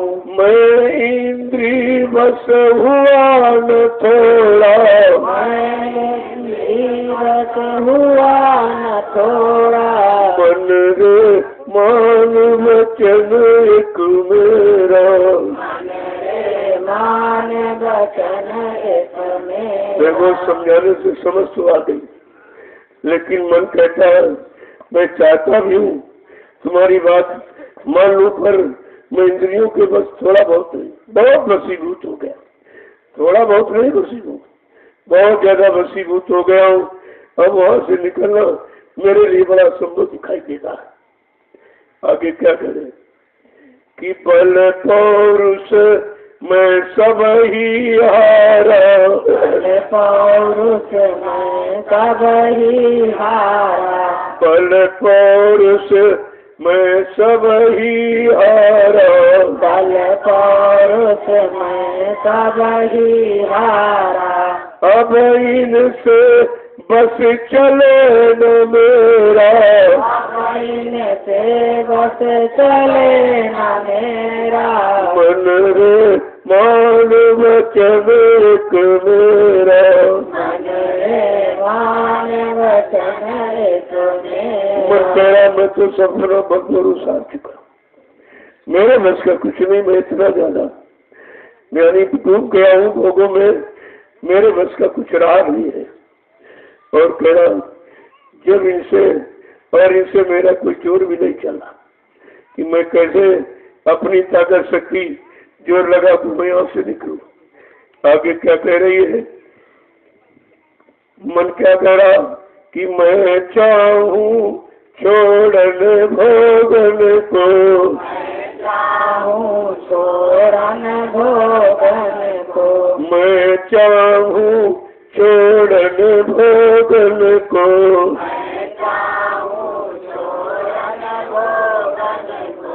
देख भोग बस चले न मेरा,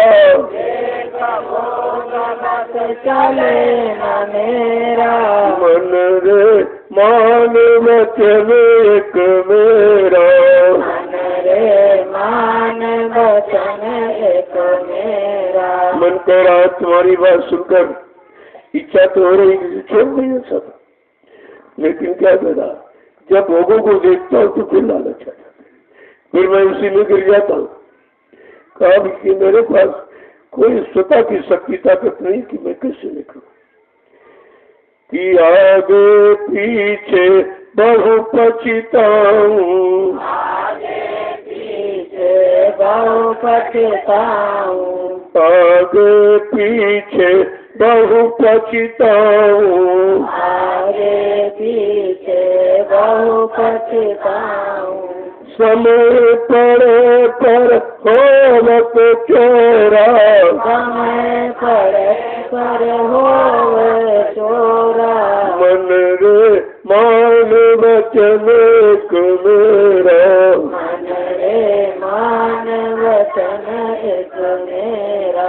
जीवात्मा की सीख मानकर कह रहा पछताता तो आगे पीछे सब सोचता बहुत पछताता हूँ कि बात तो सही कह रही, लेकिन मेरे पास अब शक्ति ताकत नहीं, मैं निकलूं कैसे से, और समय पर तो मैं चोरी से फिर कर लेता, फिर चोरी से लोगों में चला जाता। आगे क्या कि कैसे चढ़ूं गगन को प्यारी, कैसे चढ़ूं गगन को प्यारी, कैसे चढ़ूं गगन को प्यारी, कैसे चढ़ूं गगन को प्यारी, मैं चंचल जो दौड़त घोड़ा, मैं चंचल जो दौड़त घोड़ा, मन रे मान वचन एक मेरा, मन रे मान वचन एक मेरा।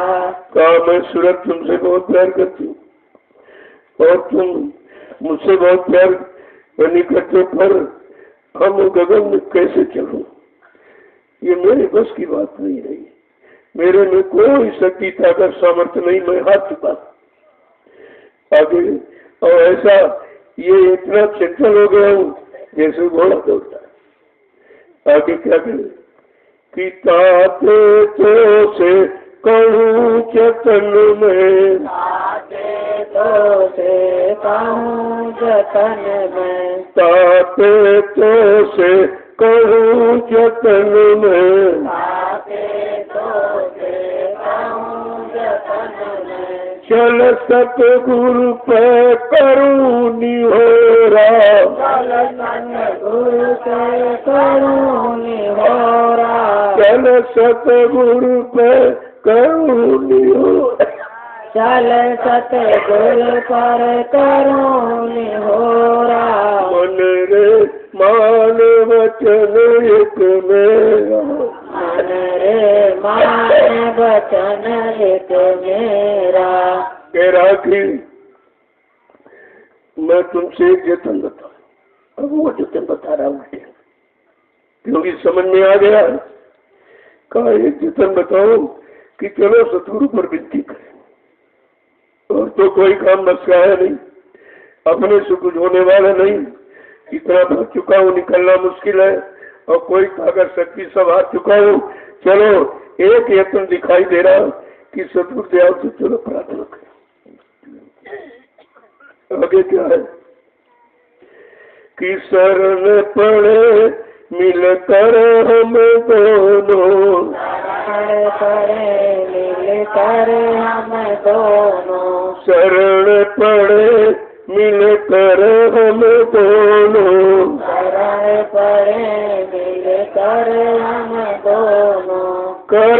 सत्संग हो मन पौड़ा, कर सत्संग होए मन पौड़ा, मन रे मान वचन एक में, मन रे मान वचन एक मेरा। तेरा एक ही रास्ता दिखाई दे रहा। चलो हम तुम दोनों की शरण में पड़ जाए और सत्संग सुनकर अपने में मजबूती ले आए, क्योंकि सत्संग वचन ही मजबूत बना सकते और मजबूती बल कहीं से मिलने वाला नहीं है। चलो हम तुम दोनों मिलकर चले और सत्संग करें और सतगुरु की शरण में पढ़कर तो उनको दया कर देंगे, क्योंकि उनका काम दया का है, वो दयालु है, जरूर दया कर देंगे। का इतना विश्वास है।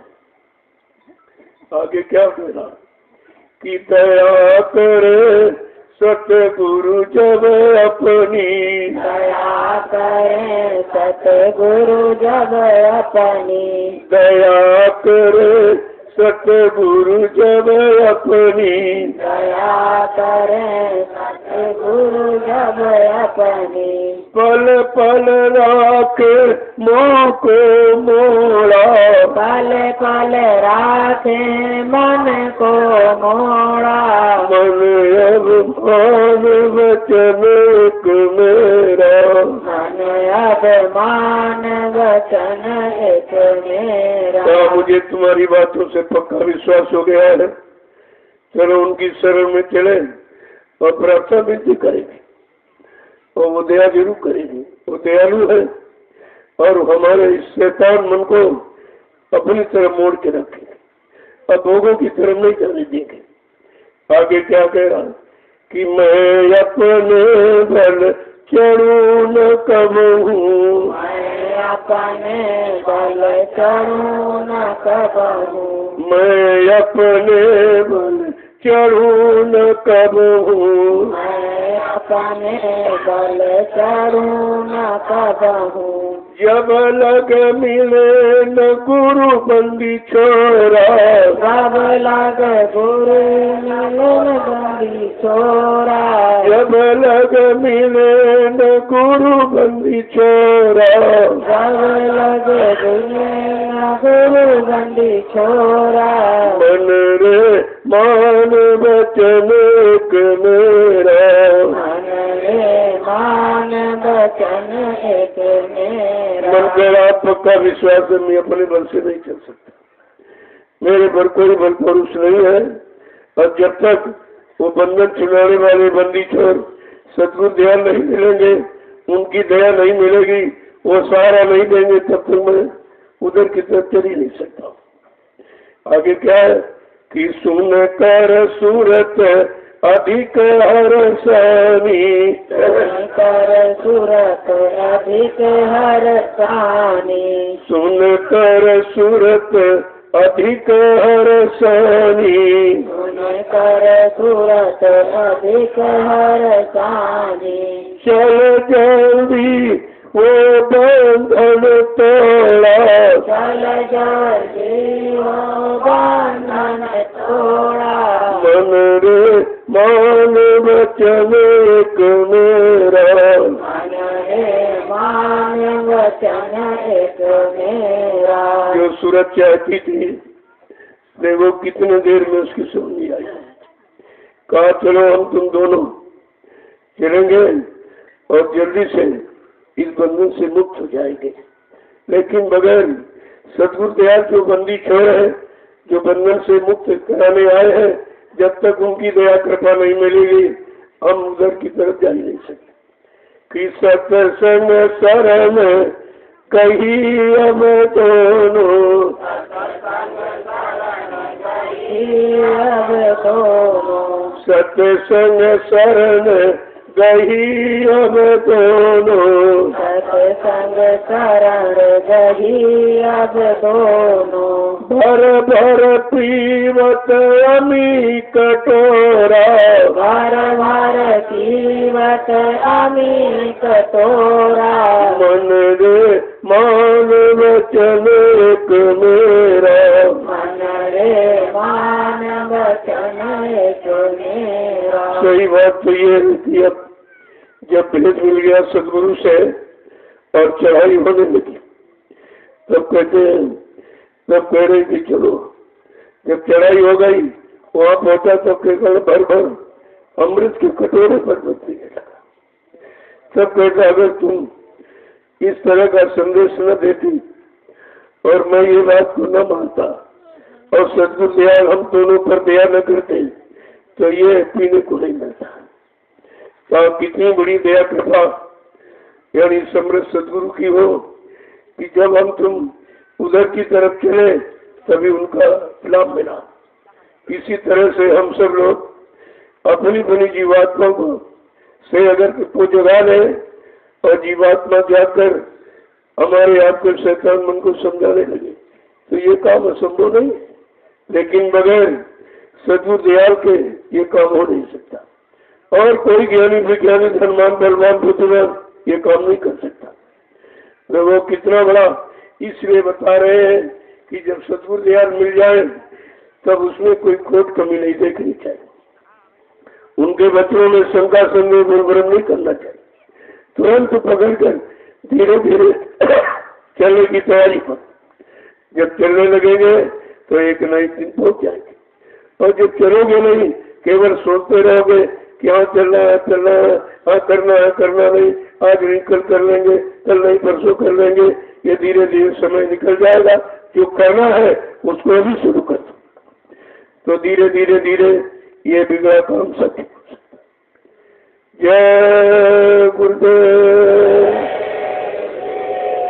जय गुरुदेव,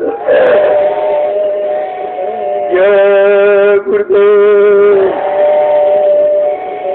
जय गुरुदेव। नाम किसका, जय गुरुदेव। नाम किसका, प्रभु का प्यारा नाम। अब आप लोग खड़े हो जाइए जरा, अभी तक बैठे रहना। कैसे पहुंचोगी, मंजिल भी दूर है और बल ताकत भी नहीं है और समझ भी नहीं आ रही, बुराइयों से मन को अलग नहीं कर पा रहे। वो कह रही बुराई हटाओ, भोगों से अलग होता हम तुम दोनों पहुंचेंगे। यहाँ से निंदा चुगली बुराई नहीं फंसे पाए। ये बेचारे कब जाएंगे, क्या इनका कभी नंबर आएगा? लेकिन ये बच्चों को सुनते ही कहा। अगर पिछले जो सत्संग हुए सुनाया गया, अगर उन्हीं को ये लोग पकड़ने चल पड़े तो हम सबका काम हो सकता। तो हम सबको चाहिए कि सतगुरु की बच्चों को पकड़े और पकड़कर चलने की कोशिश करें। जब चलने लगेंगे तो कितनी मंजिल दूर हो कभी न कभी तो पहुंच ही जाएगी, लेकिन जब चलना नहीं शुरू हो तो कभी नहीं पहुंचोगे। जय गुरुदेव, जय गुरुदेव, जय गुरुदेव। नाम किसका, जय गुरुदेव। नाम किसका, प्रभु का प्यारा नाम। जोर से बोले, सब मिल बोले, बोलना होगा, अभी से बोले, दुख दर्द हरेंगे, सब कष्ट हरेंगे, सुख शांति भी देंगे, सबके दाता, सबके मालिक। प्रेम से बोले, ये नाम नहीं इंसान का, ये काम नहीं इंसान का। अब इस नाम की महिमा सुनकर समझनी चाहिए कि आखिरकार ये जो गुरुदेव नाम क्यों जगाया गया, हम सब कलयुग के जीवों के लिए क्यों जगा के सिद्ध किया गया। ये कौन सा लाभ देगा, कहाँ ले जाएगा, किधर से छुटकारा दिलाएगा और किधर तरफ मोड़ के खड़ा करेगा। जब ये सब समझ लोगे तब कहीं लगने की बात आती। अगर समझोगे नहीं तो लगोगे नहीं, और लगोगे नहीं तो कोई लाभ ही नहीं प्राप्त कर सकता। इसलिए सत्संग बच्चों को बड़ी चौकसी से सुना करो। जब भी आओ चेक कर, कोई सुस्ती में नींद में नहीं तो जो वचन छूट जाएगा फिर आपको थोड़ी मिलेगा। ये कोई कथा वार्ता नहीं है, ये तो सतगुरु दयाल के वचन जो सब तरफ से बचाने के लिए, सब तरफ से अच्छा हिफाजत करने के लिए उच्चारण किए गए। जय गुरुदेव, जय गुरुदेव। अब आप अपनी अपनी सेवा में, जिन लोगों को जाना है, मैं अभी 1 घंटे के बाद आपसे मिलूंगा, तो वो तो चले जाएंगे, क्योंकि ये जाएंगे फिर आ जाएंगे दूसरे लोग, क्योंकि सबको सत्संग मिलना चाहिए और सत्संग कहीं हो नहीं रहा, कहीं नहीं हो रहा। तो अब निंदा बुराई कूड़ा कचरा समेट रहे हैं। सत्संग करने का, सुनने का कोई मौका नहीं, पहले सुना नहीं, सुना होता तो ये काम थोड़ी करता। वही गंदगी कौन बटोरेगा, क्या जरूरत गंदगी से मिलना क्या है। तो सत्संग बच्चों को सुनिए, और ये तो सब जगह जा रहा, सब सुन रहे हैं, ऐसा नहीं है, ये सब सुन रहे हैं जो कहीं नहीं हो रहा। ये भी लोग पता लगा रहे हैं कि भाई इस तरह तो कहीं नहीं होता। आखिरकार उस तपोभूमि से ये संदेश क्यों प्रसारित होता है, क्योंकि तपोभूमि पर ही से तो इसका लाभ मिलेगा। जो नाम की साधना करने वाले हैं उनको लाभ, उनको ताकत इसी भूमि से मिलेगी, क्योंकि गोस्वामी जी महाराज ने रामचरितमानस के उत्तरकांड में पहले लिख के रख दिया, तीर्थवर नैमिष विख्याता अति पुनीत साधक सुखता था। ये तीर्थों का तीर्थ नैमिष धाम अत्यंत पावन पुनीत है, लेकिन जब कोई साधक नाम की साधना करने आएंगे इस भूमि का पूरा लाभ उनको मिलेगा। जब आप पढ़ लेते तभी आपको पता चलता, फिर भी आपके अंदर शंका संदेह नहीं होती, इस तपोभूमि से संदेश को प्रसारित हो रहा। ये सब लिखा नहीं रखी, अपनी मनमुक्ता मां के कुछ नहीं कहा जाता। तो अपने मन से कुछ कह दिया जाएगा तो लाभ थोड़ी मिला पाएगा। यही हमें आपको सोचना चाहिए। अगर पिछले वचनों को याद रखते तो वर्तमान में कोई ऐसी चीज नहीं थी जो तुम्हें न मिलती, लेकिन दूसरा भूल गए। जो पहले सुनाया गया वो भी भूल गए, जो पहले संत महापुरुष आए उन्होंने इशारा किया वो भी भूल गए, जो वर्तमान में समृद्ध मालिक है उन्होंने जो कहा उसको भी हमने आपने भुला दिया। जब भूल जाओगे तो शंका संदेह भूल भ्रम में चले ही जाओगे। जय गुरुदेव, जय गुरुदेव, जय गुरुदेव। नाम किसका, जय गुरुदेव। नाम किसका, प्रभु का प्यारा नाम। अब आप अपनी बड़ी सेवा में करो। देखो कोई सेवा लो तो भजन किया, यहाँ आए हो तो इस भूमि से खाली कुछ न कुछ सेवा जरूर करो, जो मिल जाए जो दिखाई दे दे, क्योंकि जब खाली मन शैतान का दर, जब कोई सेवा नहीं करोगे तो मन खाली हो जाएगा, तो इधर उधर ये फितरतबाजी करेगा। इसका काम कोई अच्छा नहीं है, तो कहा नहीं कि इसको फुर्सत मत दो, किसी न किसी काम में इसको लगाए हो। और इतनी सेवा है तो कोई न कोई तो आप किसी न किसी में तो लग ही सकते। ये कोई कहने की बात नहीं है, सेवा सब दिखाई दे रही है आपको सामने, और जब सेवा सब में देख लोगे तो कोई न कोई सेवा का चुनाव कर लोगे अपन अनुसार, और उसी में आप लग जाओ। जय गुरुदेव। जो आप जाने वाले हैं, मैं 1 घंटे बाद अभी उनसे मिलूंगा, तो वो अपना चले जाएंगे, दूसरे लोग आ जाएंगे, क्योंकि ये तो आना जाना रहेगा, आते जाते रहेंगे, सत्संग मिलता रहेगा, तो मतलब यानी विचारों में स्थिरता और दृढ़ता आ जाएगी, तो फिर इधर उधर नहीं हो सकते। यही तो चीज है, सत्संग छूट जाएगा, मन मोटा हो जाएगा, फिर आप कुछ नहीं कर पाओगे। इसलिए सत्संग की भूख प्यास सबको रखनी चाहिए। और तो जैसे शरीर के लिए रोटी बहुत जरूरी, ऐसे मन के लिए मतलब यानी सत्संग बहुत जरूरी। नहीं मिलेगा तो मन यानी मोटा हो जाएगा, तो उधर से इधर निकल नहीं आ नहीं पाएगा, और ये उधर की तरफ सहयोग ही नहीं कर सकेगा जीवात्मा का। तो ये सब जानकारी आपको इसलिए दी जाती है, इस जानकारी को पकड़ के रखो। यही जानकारी आपके काम आएगी और तो सब यही छूट जाएगा। केवल केवल सदगुरु दयाल के वचन वही तुम्हें बचाएंगे, वही इधर से उधर, इधर से निकाल कर उधर ले जाए, और कोई रास्ता जाने। जय गुरुदेव। देखो निर्माण कार्य उधर होगा, वो भी आपकी व्यवस्था है। ये जितना भी देख रहे सब आप, क्योंकि आपकी गाड़ी कमाई लगी इसमें, तो आपकी वही है। जब आप अपना इसको समझोगे तो ये बरकरार बनी रहेगी। और जहाँ तुमने अपना संबंध ही हटा दिया, हमें क्या मतलब, हमें क्या मतलब, तो ये सब बिगड़ जाए। ऐसे तो बिगड़ता है। तभी तो सब प्रेमियों की श्रद्धा सेवा का सम्मान किया जाता, तो लिया जाता कि जहाँ इसका लग जाएगा तो इसका लगाव बढ़ जाएगा। लगाव बढ़ जाएगा तो आते जाते रहोगे, आते जाते रहोगे, देखते रहोगे, तो इसमें सुधार होता रहेगा।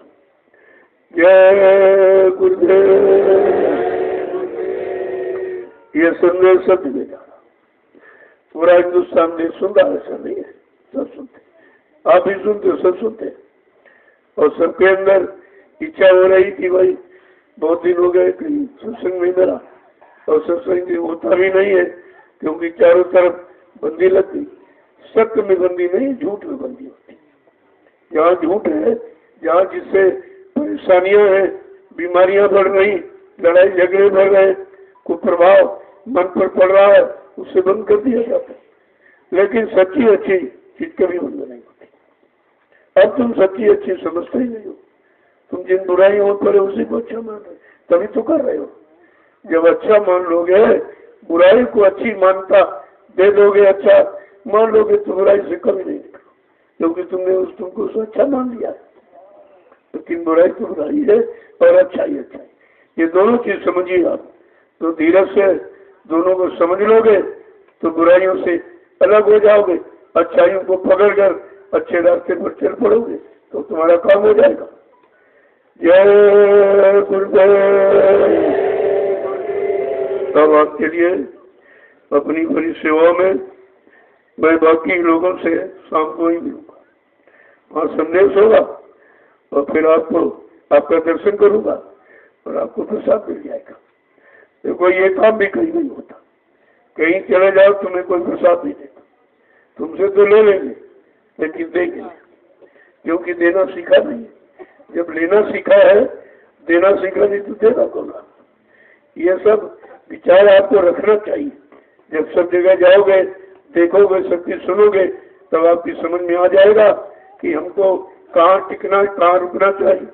ये हमारे लिए कह रहा कि अपने लिए, ये अपना लाभ चाह रहा कि हमको लाभ देना। तो ये जब सुनोगे तभी तो समझ में आएगी। इसलिए मैं तो किसी को मना नहीं करता। जहाँ कहीं सत्संग हो वो किसी प्रेमी के मुख से हो। सत्संग तो गुरु का होता, सत्संग किसी इंसान का नहीं है। तभी तो कहा गया ये जय गुरुदेव आध्यात्मिक सत्संग। अब उसमें तमाम तरह की टीका टिप्पणी है। अरे अध्यात्म में कोई टीका टिप्पणी है? अध्यात्म कोई तर्क का विषय है? सत्य सत्य है। संदेश तो अध्यात्म का ही, और अध्यात्म का संदेश केवल समय के सदगुरु के द्वारा कुछ दे नहीं सकता। इसलिए समय गुरु तो, सत्संग तो गुरु का होता, किसी का नहीं है। और कोई भी संदेश कहेगा तो गुरु बन के नहीं, उनका मुरीद, उनका फॉलोअर, उनका प्रेमी भक्त बनकर ही कहेगा। जिसको अपने गुरु की चिंता, गुरु के बच्चों की पकड़ है, और गुरु के बच्चों का पकड़ करके जिसने लाभ प्राप्त किया है, वो चाहता पूरे गुरु परिवार के प्रेमियों को सबको लाभ मिल जाता। उसकी तो ऐसी धारणा।